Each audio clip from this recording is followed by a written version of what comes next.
Welcome to our short video about the Key Stage 1 tests. The children in Year 2 will be taking the tests at some point during May this year.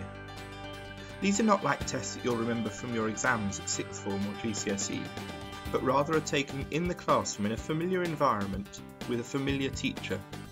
Often they'll be taken in small groups, although some parts may be done as a whole class, and they help to contribute towards the teacher's assessment of your child's progress by the end of Key Stage 1. They shouldn't be concerned about them, and indeed in some cases they might not even realise the test has happened. During the course of the month, children will sit up to 4 tests, 2 of reading and 2 of mathematics. The reading test is made up of 2 test papers, the first of which will last for approximately 30 minutes. None of the tests are strictly timed at Key Stage 1. The test is likely to include some non-fiction and fiction texts. The children will be asked to read some of the texts and then to answer straightforward questions about them, some of which will be multiple choice as shown here, or they'll be requested to write in a short answer. Your child's teacher may choose to break up the test into smaller chunks of time if they find the reading arduous. Some of the later questions in the paper ask your child to make inferences about what they've read, and they can use the information they've read in their text to help them with their answers. Most children will sit a second reading paper, which contains slightly longer and more challenging texts, and these are presented in a separate booklet, with questions asked separately. Throughout the test, children will be able to refer back to the booklet that they've read.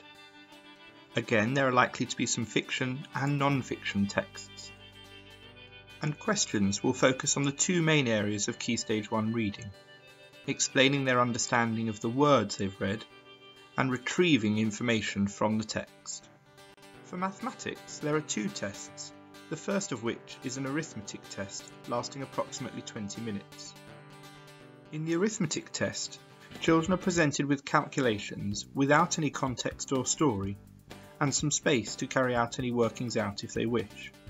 Some of these questions will rely on children's knowledge of basic number facts. Later questions will include division and some fractions work towards the end of the paper. The second of the tests is a reasoning paper. This test lasts for approximately 35 minutes, and each of the questions is presented with a context, often accompanied by a drawing or diagram. In these questions, occasionally children are asked to tick, select a box, or write a short answer. In later questions, they may be asked to carry out some straightforward calculations based on what they've learned in Key Stage 1.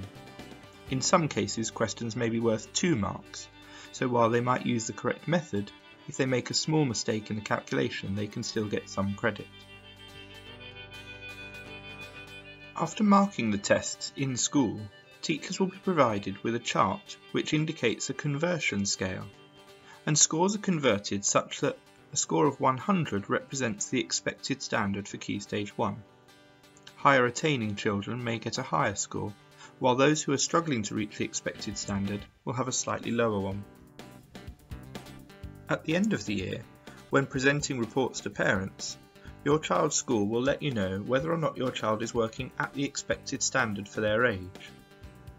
They may also provide the scaled score data. Parents will of course want to help their children in preparation for the tests. You can do this by supporting any work that your child brings home from school, by reading with them regularly, and by practicing some key facts such as the addition and subtraction facts or number bonds to 10 and 20. Most importantly though, you shouldn't need to worry about the tests. They're there to help teachers to make judgments about your child's progress. We don't want parents or children to be concerned. As always, if you or your child do have any questions about the test, do speak to their class teacher. Thank you for watching.